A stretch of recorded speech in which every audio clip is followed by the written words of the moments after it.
Un saludo para todos nuestros hermanos de Templo Belén, nuestra casa de pan, donde podemos juntos compartir las bondades del Evangelio, ayudarnos unos a otros y también organizarnos para bendecir a un mundo necesitado, a un mundo lleno de problemas, dificultades.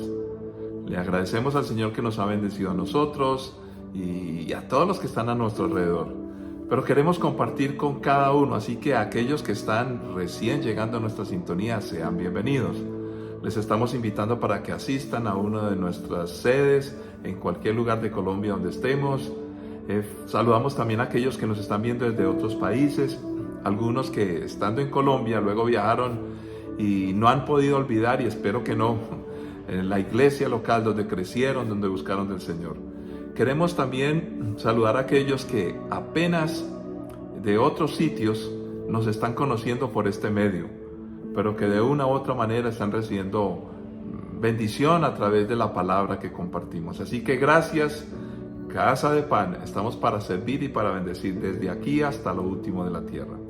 Queremos hacer una oración por cada uno de los creyentes que está compartiendo el Evangelio, por cada uno de aquellos que están ayudando a que los pueblos no alcanzados conozcan del Señor Jesucristo. Estaremos desarrollando pues una temática de peticiones también, bueno, lo hacemos siempre, acerca de cómo poder apoyar y ayudar a que las misiones crezcan. Nosotros oramos con las rodillas, decimos así, vamos con los pies, pero también con las manos damos. Hay muchas cosas que podemos hacer para que el Evangelio pueda llegar a aquellos pueblos que todavía no conocen del Señor Jesucristo. Padre, te agradecemos en este día, Señor, por todas las bondades, por todo lo que has hecho, porque nos sanas, nos restauras y aprovechamos precisamente creyendo que tú eres el mismo ayer y hoy por los siglos. Te pedimos para que las soluciones que ya están dispuestas para nosotros, para todo aquel que se acerca a ti, pues estén claramente entendidas y comprendidas en nuestra vida. Porque decirte, Señor, que hagas un milagro, pues es fácil para nosotros, para ti mucho más fácil hacer el milagro. Pero el punto es que todo lo que haces debe ser bendición que va más allá de un simple hecho físico o simplemente sentir que tú nos diste una respuesta en X o Y asunto. Queremos es fortalecer una relación contigo, tener madurez, crecimiento para poder vivir la vida de la manera que tú lo deseas. Hay tanto por hacer, nuestros hijos, nuestros amigos, nuestros familiares, compañeros de trabajo y como siempre en Templo Belén, la preocupación por los pueblos no alcanzados. Oramos por todos aquellos que estén intercediendo, Señor, que estén orando fuertemente por el mundo que no conoce a Jesucristo. Te pedimos fuertemente por aquellos, Señor, que están de una u otra manera comprometidos yendo, Señor. Nuestros obreros que están en distintos lugares del mundo, distintas etnias, distintas tribus, distintos idiomas, en fin, Señor, oramos para que les bendiga y les guardes. Pero también oramos, Señor, agradecidos, y te pido, Señor, que sigas dando mucha bendición a aquel que económicamente se compromete para ayudar a todos nuestros obreros y a todos aquellos planes que tenemos o proyectos para construir templos, escuelas, construir seminarios bíblicos, Señor. Oh Dios, toda esa generosidad, oh Dios, yo sé, Señor, que tú recompensas como tú lo sabes hacer. Te agradecemos. Ahora te pedimos que tu palabra nos ayude para crecer y para madurar. Tal vez algunos están enfermos, pero más que ser sanos de una enfermedad que es muy fácil para ti, por lo cual pedimos, ayúdanos a entender tu palabra para vivir de acuerdo a ella, para tomar las mejores decisiones, para que nuestras emociones y nuestra vida espiritual siempre esté con buena salud. En Cristo Jesús lo pedimos y lo creemos, oh Dios. Amén. Muy bien, queremos que en este formato todos ustedes, especialmente los de casa, puedan sugerir y compartir las enseñanzas que tenemos. Están puestas en YouTube o en Facebook para que usted las pueda compartir con sus amigos, sus familiares. Yo sé que para los creyentes hacer la enseñanza un poco más corta, pues a veces quedamos con esa sensación de hambre, de querer más, porque estamos acostumbrados en nuestros templos a tener un mensaje más largo. Pero también estamos entendiendo y procurando que las personas que apenas están aprendiendo de la palabra del Señor, pues puedan en poco tiempo digerir lo que queremos compartir. Y hoy vamos a tocar un tema interesante, pues precisamente en Colombia ha habido polémica en este momento con una ley que se quiere imponer, es la verdad, donde se está pretendiendo indirectamente, aunque yo diría que casi directamente, quitarle de alguna manera la capacidad y la patria potestad a los hijos para ciertas decisiones, y especialmente de los hijos que están pequeños, 5, 6, 7 años, menores de edad. ¿Cómo entender esto en la palabra del Señor? Y hay un texto que genera polémica, que tiene que ver con la vara. Vamos a leer la palabra y vamos a aprender en el día de hoy. El texto que proponemos está en Proverbios capítulo 13, versículo 24, y dice así la escritura: quienes no emplean la vara de disciplina odian a sus hijos. Los que en verdad aman a sus hijos se preocupan lo suficiente para disciplinarlos. Padre, te damos gracias. Sí, muchas gracias. Porque tú nos has llenado la vida. Tenemos vida en abundancia, Señor amado. Ha sido bueno, pero necesitamos tu palabra como siempre, con suma urgencia. Ayúdanos a entender esto, porque estamos hablando de la educación de los pequeños, de los niños. Estamos hablando de la responsabilidad de los padres, que termina, Señor, llegando a hacer algo por realmente una nación, por toda una cultura, por todo un pueblo, Señor. Si los padres fallamos en la educación de nuestros hijos, o los hijos no la reciben, Señor, pues se generará caos en medio de un mundo tan necesitado. Así que guíanos y ayúdanos con tu palabra en Cristo Jesús. Amén.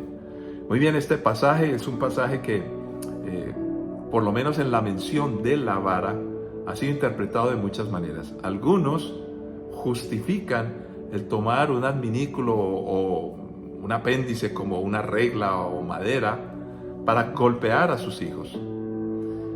Algunos dicen, se necesita un castigo físico. Otros dicen, no, eso es tortura. ¿Cómo poder llegar al meollo del asunto? No es fácil, no es fácil. Pero sí queremos empezar por reconocer qué es lo que significa en la palabra del Señor la vara y las implicaciones que trae. Más que centrarnos en una discusión del golpe físico y la vara física.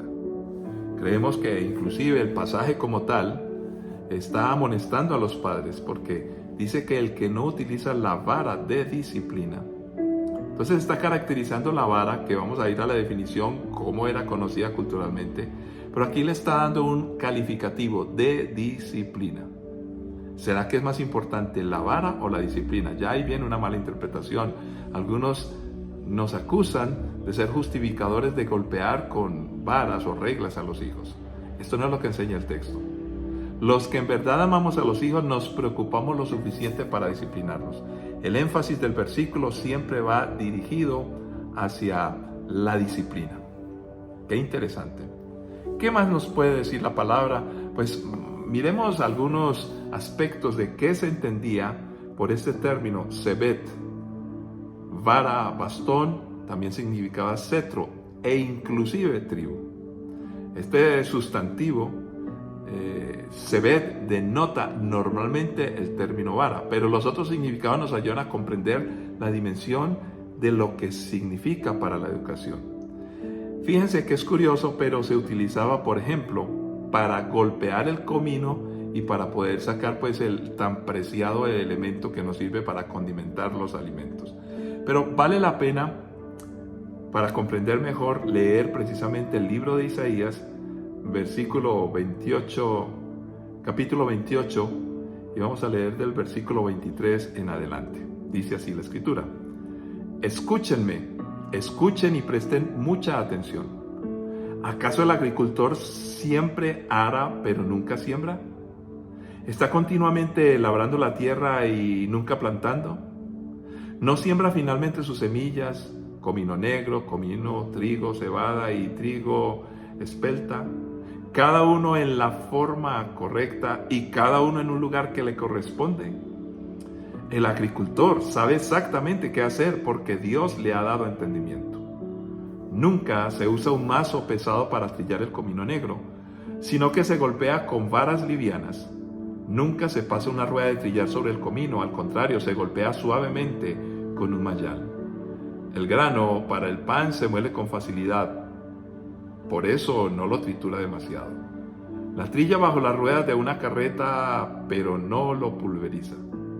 El Señor de los ejércitos celestiales es un maestro maravilloso y le da gran sabiduría al agricultor. Es importante preguntarnos por qué cuando habla de la vara aparece este pasaje en una ilustración poderosísima acerca de lo que hace un agricultor y cómo la vara es importante. Primero nos está hablando de todo un proceso y nos está hablando que el agricultor no solamente toma la vara para golpear el comino, sino que tiene que plantar, tiene que cegar, tiene que sembrar, tiene que cuidar. Y dice, y debe tener un punto de medida exacto de cómo usar la vara. Porque si lo hace demasiado fuerte, utiliza algo muy fuerte, va a pulverizar. Pero se necesita el tacto, la precisión, muy exactos para poder hacer todo el proceso. Y lo interesante es que dice también que Dios al agricultor le da sabiduría. Le da sabiduría para que lo pueda comprender. Entonces, aquí empezamos a entender que la vara no significaba solamente, como para nosotros, un palo que da golpes. No, tenía un sentido mucho más importante. Era utilizado para muchas cosas, pero aquí poderosamente empieza a decirnos, mira, la vara mal manejada puede dañar. La vara bien manejada puede facilitar lo que busca el agricultor. Pero miremos otros aspectos de que se tomaba. En la palabra de Dios también se nos enseña que la vara se utilizaba para reunir y contar a las ovejas.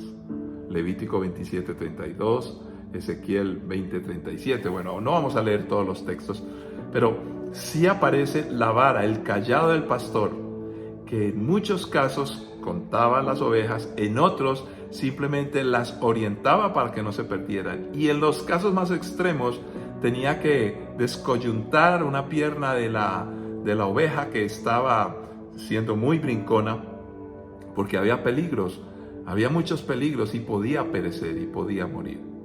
Entonces la vara en el uso del pastor tampoco estaba como un elemento de destrucción o de tortura o de daño. Al contrario, era un elemento supremamente útil para poder proteger, para poder guiar, para poder orientar, para poder ayunar. Y en algunos casos extremos, pues tenía que infringir un dolor físico. Y no vamos a evadir lo que dice el texto. Ahora, hay que comprender que en estas épocas antiguas y en estos pueblos la cultura es muy distinta. La cultura era diferente. Si comparamos la educación que la Biblia nos presenta en aquellas épocas a su pueblo con lo que se ha descubierto de otros pueblos, pues había un respeto por la persona, había un respeto inclusive por los enemigos. Cuando había guerras y se capturaban a los soldados del enemigo, era prohibida la tortura por la ley y se tenían que tratar bien. En otras palabras, hablamos que las normas que Dios le dio al pueblo de Israel eran de avanzada en medio de muchas naciones donde había violencia y tortura. Entonces no podemos asumir que la vara que aparece en la Biblia es para dañar y para destruir y que nosotros los cristianos estamos empecinados en dañar a los hijos. Yo sé que hay una discusión, inclusive entre especialistas, hasta qué punto un niño en cierta edad comprende que algo debe hacer o algo no debe hacer con explicaciones profundas de sus padres. Algunos dicen necesita una leve presión que implica un movimiento físico. Ahora, jamás la agresión, nunca, porque si algo tiene claro la palabra del Señor es que los padres deben de amar a los hijos y mantener sana una relación para que sus corazones siempre caminen juntos. ¿Qué más nos dice la palabra del Señor? La vara en el Salmo 23:4, Miqueas 7:14, se establece como un elemento protector. Dios utiliza, por ejemplo, en un famoso pasaje, el Salmo 23. Jehová es mi pastor, nada me faltará. En lugares de delicados pastos me hará descansar, junto a aguas de reposo me pastoreará, confortará mi alma, me guiará por sendas de justicia. ¿Cómo lo hacía?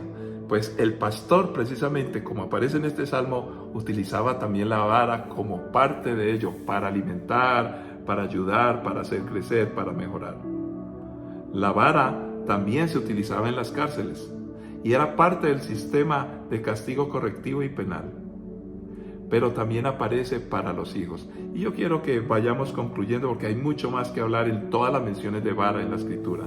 Pero concluyamos con el pasaje que inicialmente leímos. Detengámonos un poco en el significado precisamente de este pasaje. Quienes no emplean la vara de disciplina odian a sus hijos. Los que en verdad aman a sus hijos se preocupan lo suficiente para disciplinarlos.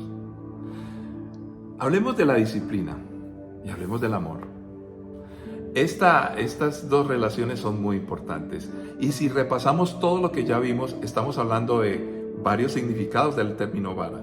Inclusive habla de bastón, habla de cetro, habla de vara y también habla de tribu. Cuando hablamos de cetro, definitivamente se refiere, y como aparece 4 veces exactamente el significado en el libro de Esther específicamente, está hablando precisamente de lo que es el gobierno. En otras palabras, aprender a obedecer, aprender a gobernar. Ningún gobernador podrá ser bueno, según la palabra del Señor, si primero no aprendió a ser obediente a los que estaban en su momento gobernándole. Si no eres buen ciudadano, nunca serás buen gobernante. Cuando hablamos de gobierno en la Biblia, no se refiere a los déspotas que simplemente quieren de una u otra manera destruir y dañar a los demás para sacar provecho particular. Definitivamente no es así. Cuando hablamos de los que gobiernan según el orden de Dios, el gobernador no tenía un privilegio, el gobernador era una gran responsabilidad. Y precisamente es en ese tono que Dios nos está hablando. Y para comprender un poco mejor esto, podemos leer en el libro de Hebreos capítulo 12, versículos 5 en adelante, dice: Hijo mío, no tomes a la ligera la disciplina del Señor y no te des por vencido cuando te corrija. Pues el Señor disciplina a los que ama y castiga a todo el que recibe como hijo. Al soportar esta disciplina divina, recuerden que Dios los trata como a sus propios hijos. ¿Acaso alguien oyó hablar de un hijo que nunca fue disciplinado por su padre? Si Dios no los disciplina a ustedes como lo hace con todos sus hijos, quiere decir que ustedes no son verdaderamente sus hijos, sino ilegítimos. Ya que respetábamos a nuestros padres terrenales que nos disciplinaban entonces, ¿acaso no deberíamos someternos aún más a la disciplina del Padre de nuestro espíritu y así vivir para siempre? En la versión Reina Valera dice que si no tenemos disciplina somos bastardos. En otras palabras, la palabra del Señor es clara. Sin la disciplina de los padres, pues hay orfandad. Por eso hay un contrasentido que algunas leyes que los seres humanos quieren imponer, por un lado, están buscando ayudar a los hijos, pero por el otro lado quieren quitar a los padres. En otras palabras, ¿cómo un buen hijo o un buen ciudadano o una buena persona se va a levantar si no tiene padre y madre? Ahora, si los tiene, pero les prohíben que haga algo por ellos, entonces estaríamos hablando de orfandad. No están los padres y se levantarían hijos bastardos. Desafortunadamente el término bastardo se ha utilizado para insultar y para dañar. Pero déjeme decirle, es una tristeza que eso suceda.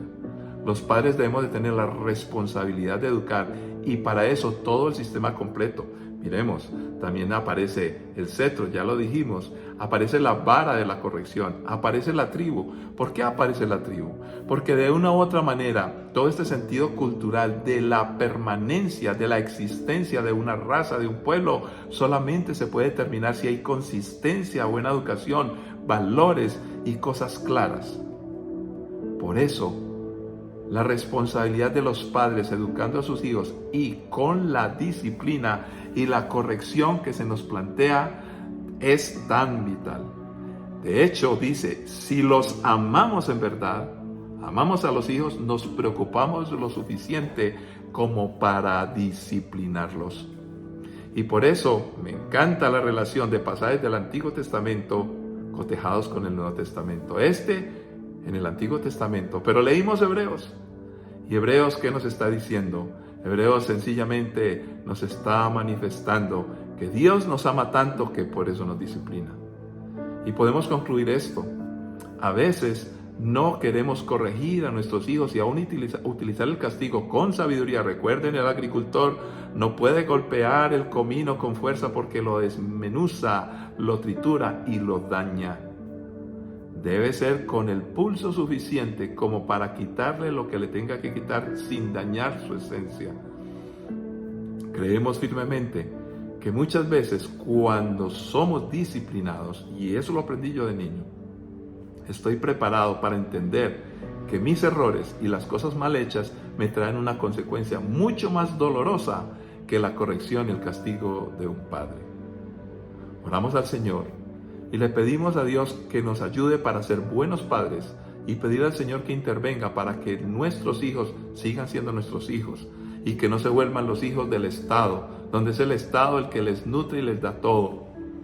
El Estado tiene sus responsabilidades, pero no debe usurpar las responsabilidades que tenemos como padres, porque nosotros tenemos la filiación de amor, de vínculo y la bendición de Dios para ello. Padre, gracias, Señor. Ayúdanos a crecer y a mejorar. Ayúdanos porque hay muchos problemas en el mundo.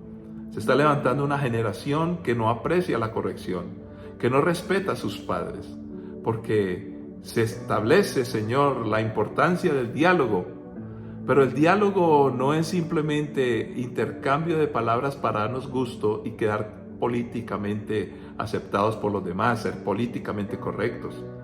No se trata de decirle al hijo, haga lo que quiera y yo te respetaré. No, el respeto involucra aprender a vivir con pensamientos distintos, con respetar al otro, pero también a comprender que debemos de recibir de nuestros padres, porque luego seremos padres. ¿Cómo seremos buenos trabajadores si nos someteremos a una disciplina en una empresa si somos desobedientes, si no respetamos al que tiene gobierno? Al que tiene gobierno lo debe hacer bien y para construir, no para manipular. Padre, ayúdanos y seguimos orando por este mundo, Señor, que quiere imponer algunas normas que van a dañar y van a destruir. Reconocemos que muchos se han ido al extremo de utilizar la fuerza para violentar a sus hijos y la palabra, oh Dios, tu palabra no se refiere a ello, porque cuando utilicemos, Señor, la corrección, lo primero que haremos es usarlo o usarla en amor, para tu honra y gloria y para bendición de nuestros hijos y que una generación nueva se levante en bendición en Cristo Jesús. Muchas gracias, oh Dios. Amén. Sigue educando a tus hijos. Eres responsable por ellos, los tíos, la generación adulta. Necesitamos ayudar a nuestros hijos corrigiéndolos. La disciplina es importante y tendremos una nueva generación mucho mejor que la nuestra. Bendiciones para todos, nos encontraremos en la próxima oportunidad.